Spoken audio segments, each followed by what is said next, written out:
So, what is the big deal about thoughts, anyhow?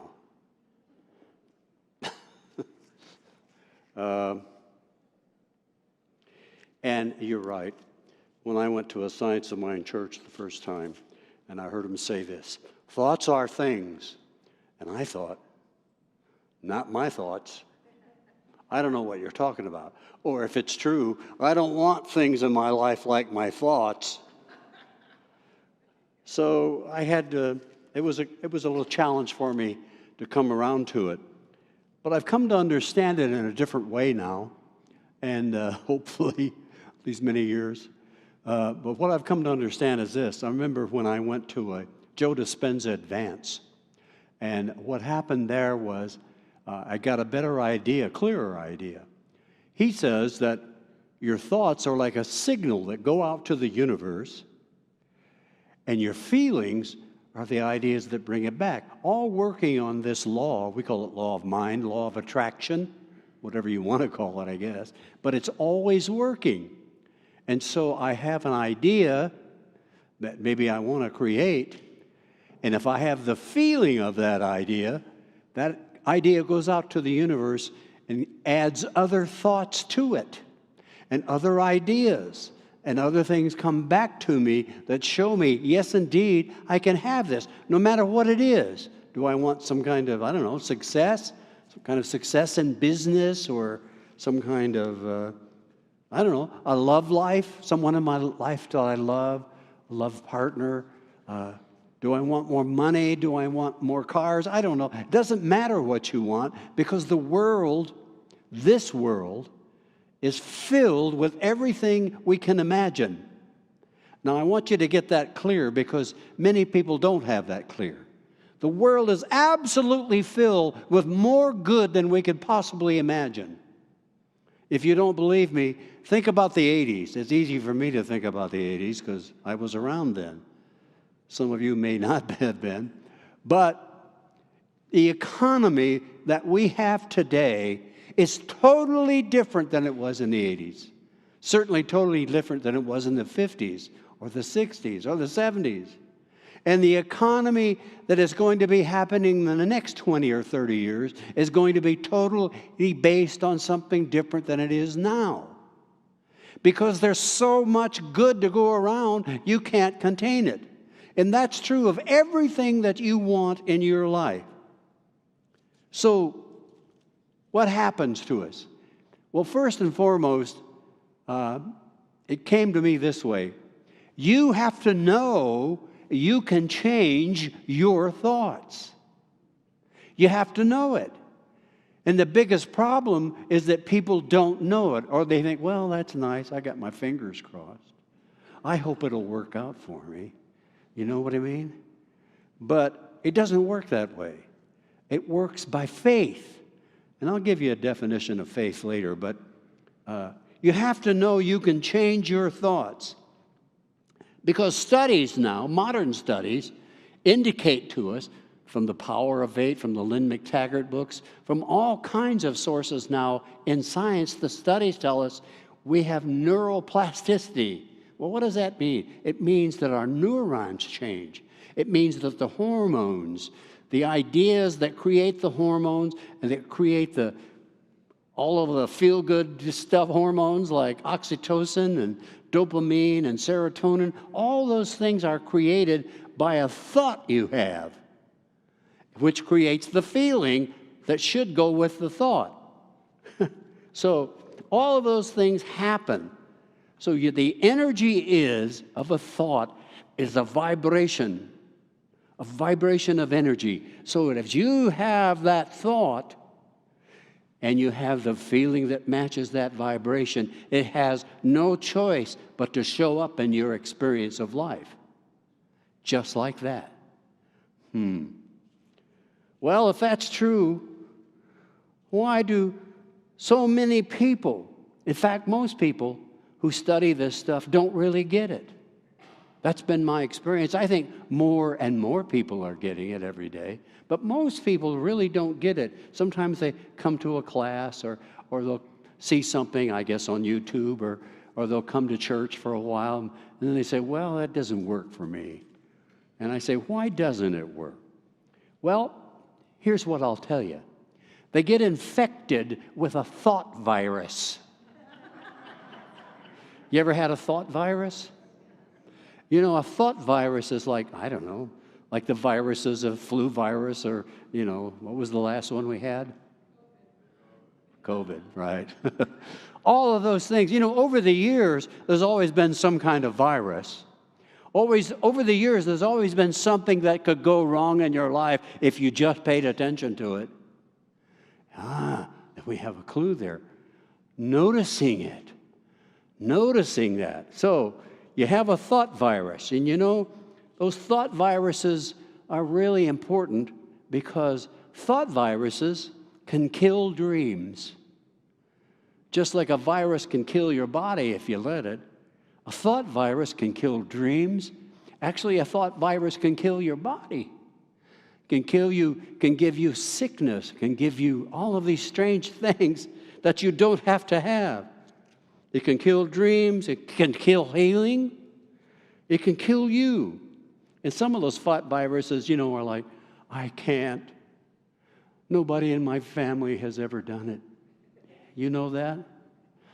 Oh, I'm no good. I'm just not worthy, Lord.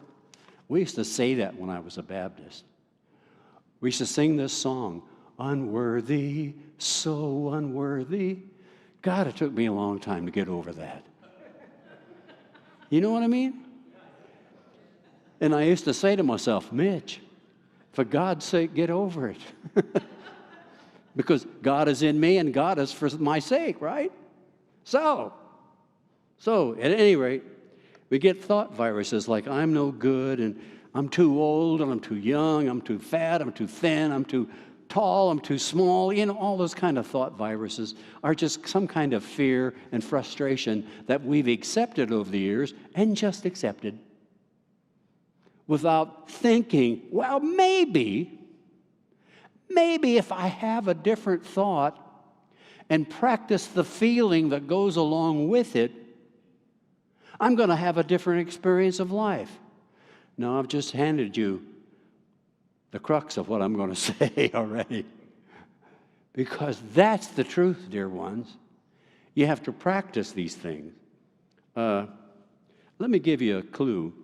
When affirmations don't work. Now, I've been teaching affirmations for these 30 years. You know, a good affirmation makes you feel good sometimes. But why don't they work? And I've had a lot of people say, well, I've done the affirmations just like you asked me to, and I've done it all week, but I didn't get the money, or I didn't get the healing, or I didn't get this or that. Well, what is it that's going on? Here it is, dear ones. When you have an affirmation, let's say that says, my bank account is overflowing with $1 million. My bank account is overflowing with $1 million. And I look at my bank account. Oh, it's not overflowing with $1 million. Well, you see, what you've done is you've said something, a positive affirmation, and at the same time, you've noticed what's wrong. You've noticed what's missing. You've noticed the lack at the same time. So the affirmation actually was making you think of the lack instead of what could be. Can I get a witness? Do you understand that? So that happens so many times I can't tell you. I know I used to tell people, one affirmation I used to give people in counseling was, I love myself, I believe in myself, and I deserve the very best life has to offer. And boy, that always made me feel good. So I told a person one time, I said, I want you to say it 25 times in the morning, 25 times at night when you go to bed. So I saw them the next week, and I said, well, how did it go? It didn't work. It didn't work. Did you do it 25? Well, I did it about 10 times the first day, and then I stopped. You stopped? Why did you stop? Well, it didn't feel like me. We have a clue there. When something doesn't feel like you, it ain't you. But when it starts to feel like you, then it becomes you. So why don't I say 25 times? Because I say 25 times just the times that it takes for you to do it. Let me give you something that came across when I was preparing this sermon. Do you know what faith is? You know, faith, we say, I didn't have enough faith. Well, what does that really mean? Because we've all got faith, and we've all got the faith that we need for anything. It's just, how are we directing that faith? How are we looking at things? How are we seeing ourselves in life? How are we prepared to feel better? So, I came across this idea, and I'm going to share it with you. Faith is an idea, a thought that you make yourself have until it feels real to you. Should I say that again? Faith is a thought you have, and you have it over and over and over until it feels real to you. Because that's how you have a belief. Every belief you have, you got one thought at a time, and you kept repeating it until it was your life. See, I know I can look out in the audience and I see some very successful people. I see people who were very successful in real estate. At one time, they weren't. But somehow, through working on themselves, they created a better and better idea of who they were, one thought at a time. Anyhow, I thought that was pretty good of me to think that.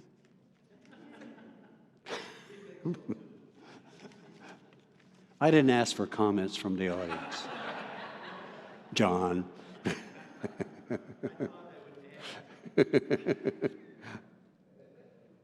The greatest gift that we all have, the greatest gift from God Almighty, if you want to put it that way, that we all have, is that we can choose our thoughts.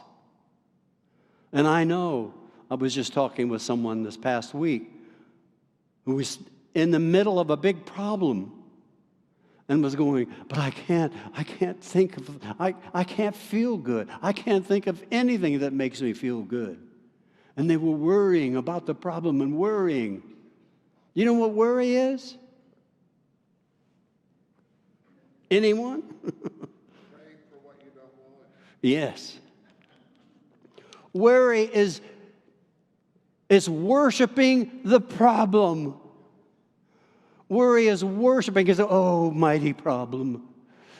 You are everything, and I am nothing. Oh, mighty problem. You are all, and I am so small. Oh, mighty problem. I think you get it. But that's what worry is. Worry is faith in the problem. Oh, my gosh. No wonder things used to not go well for me when I wasn't thinking. I don't know what that is. I do that. That's a cigar, I guess. Yeah.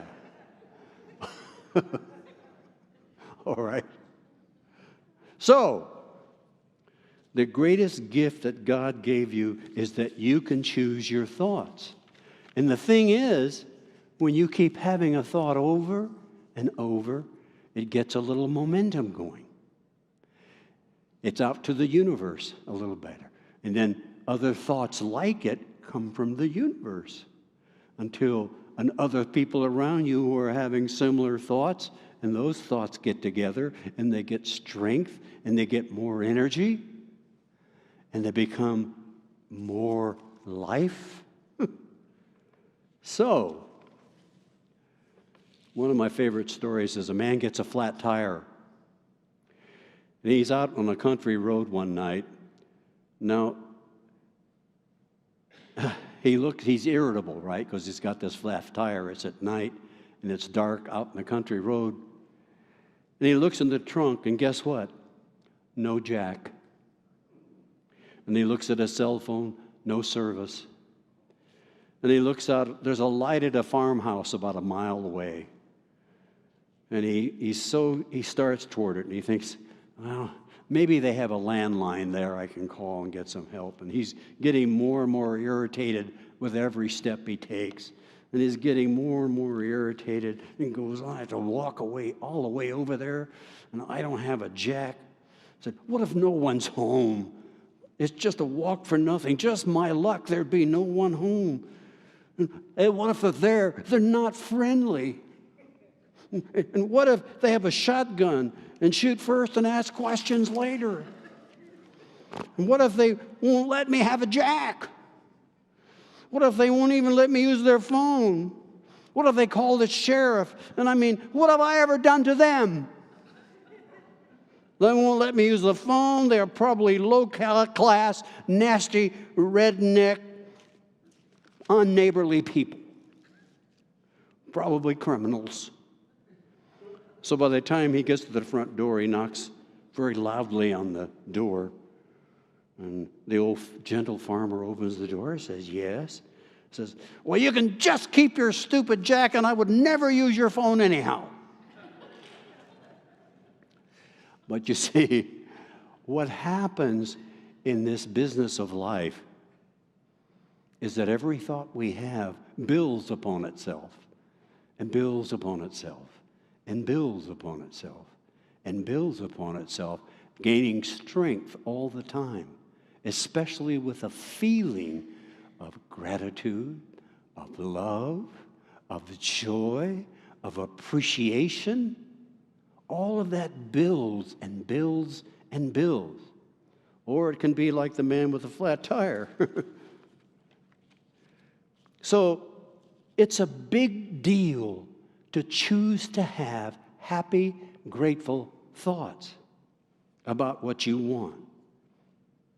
So I've told you that faith is you being loyal to your desire by having a thought that matches that desire with feeling. Is that what I said? Having it over and over and over until it feels real to you.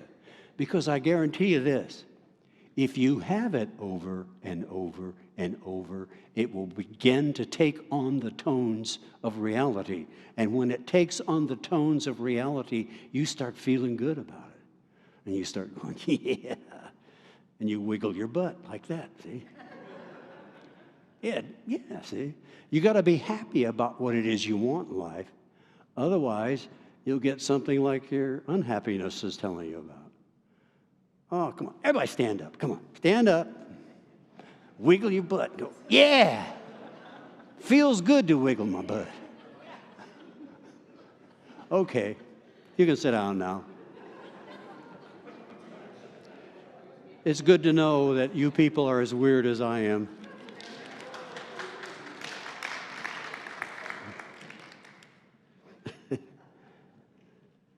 See, the law of attraction is always working.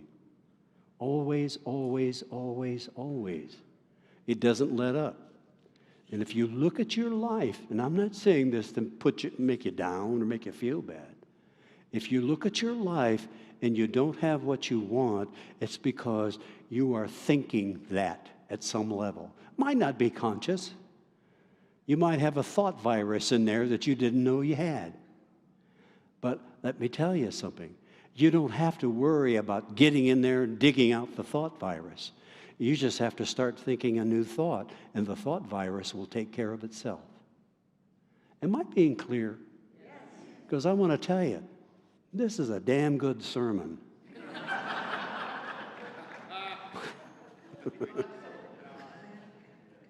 See, it's a big deal when you're fearful and when you're angry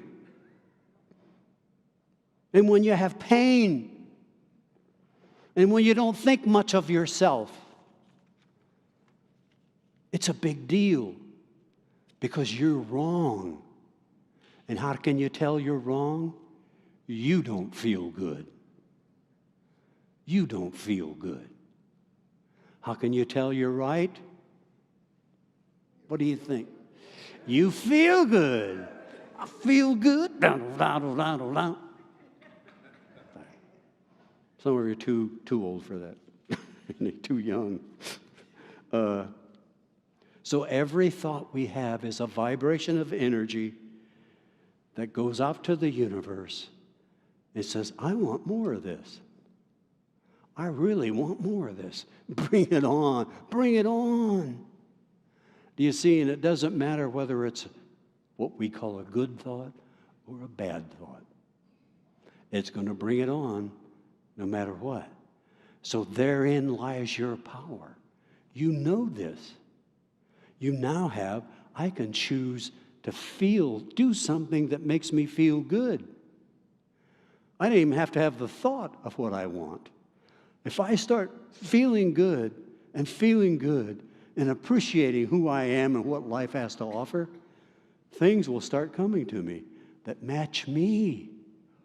Ooh, that's how grand life can be. That's what we've all come here to be. Do you understand?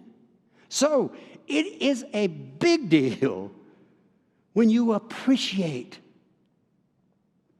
It's a big deal when you praise. When you praise. Turn to someone and say, you look marvelous.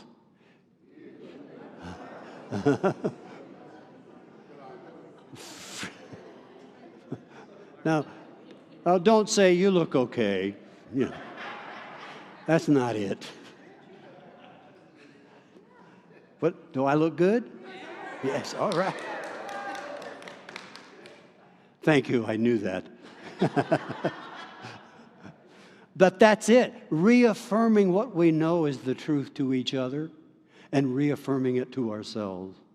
That's how it is.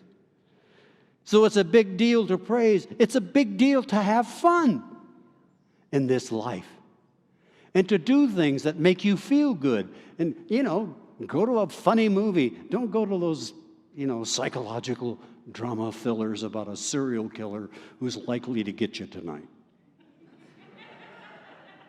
I don't know what people are putting into their minds, into their bodies.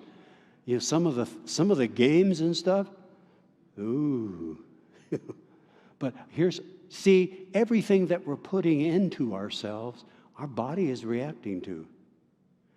Because when we notice something, we have a thought about what we notice. You ever notice that? When we notice, so you have to start noticing what you want to experience in your life. So it's a big deal to be happy. It's a big deal to compliment. It's a big deal to be thankful. And it's a big deal because the universe honors our feelings, not just our words. Our words are to get us to feel something. Do you understand? I love myself. I believe in myself. I deserve the very best that this life has to offer. And so do you. That's the truth.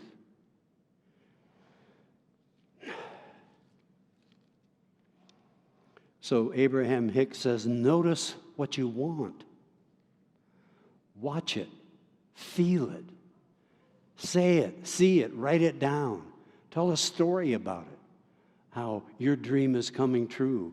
About you have what you want. Whether it's a healing, a revealing. These things happen. I can remember I've seen healings happen in our church. Physical healings. And healings of all kinds. I remember going to the Joe Dispenza thing, and there was a lady there who had multiple sclerosis. And, certainly a damning idea, right? But she went there to get healed. And she had been practicing her meditations faithfully the way he describes them and to use them. And she came there, and they had a power of 8 groups standing over her, intending that the highest and best was happening for her right now. And she got up, and the next day, she danced across the stage and talked about how, wow, I'm not sure what happened, but I started feeling good, and this happened. So, Thoughts are things, and they're important. So let me give you a little process. Actually, it's from Abraham Hicks. So I'm going to ask you to close your eyes. Now, they say that if you can hold a thought for 17 seconds, just 17 seconds, you start an energy flowing. And then if you can hold the thought for 17 more seconds, more and more energy is attracted to it. But it just takes 17 seconds to get that energy going. So, while your eyes are closed, I want you to think of something. Think of someone you love. Could be an animal, could be a place, could be a person, just something that you love. Could be a child. And when you have that, just raise your hand. How does it make you feel? Good? Well, hold that feeling. Remember that feeling? That's a good feeling, isn't it? Now, I want you to imagine something new that you would like to have in your experience of life. I don't know what it is. And we begin now. I want you to hold that in your mind with that feeling. So,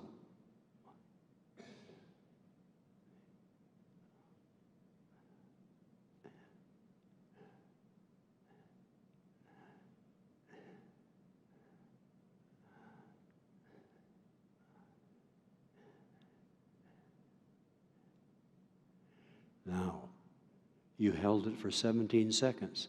You've sent energy out to the universe that's attracting back to you the same kind of energy.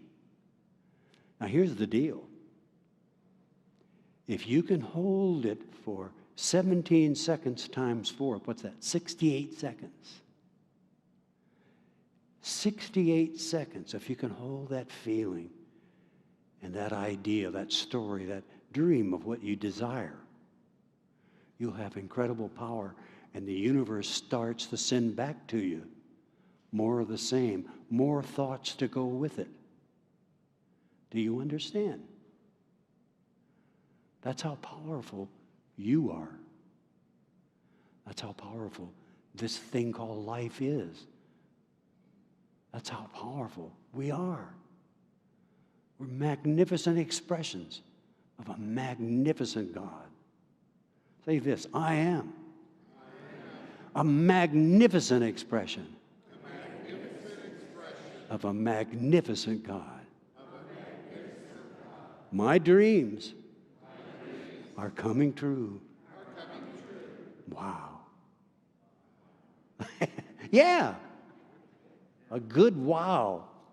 So remember, like is always attracting like. And it's a wonderful thing. And you don't have to live a life that you don't want to live. Unless you choose to. But you can choose to live the life that you want to live because you have that in you. You are destined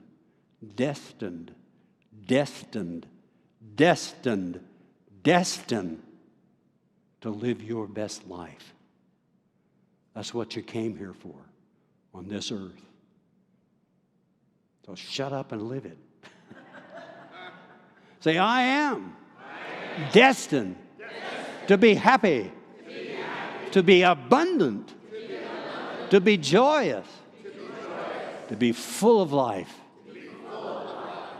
And so it is.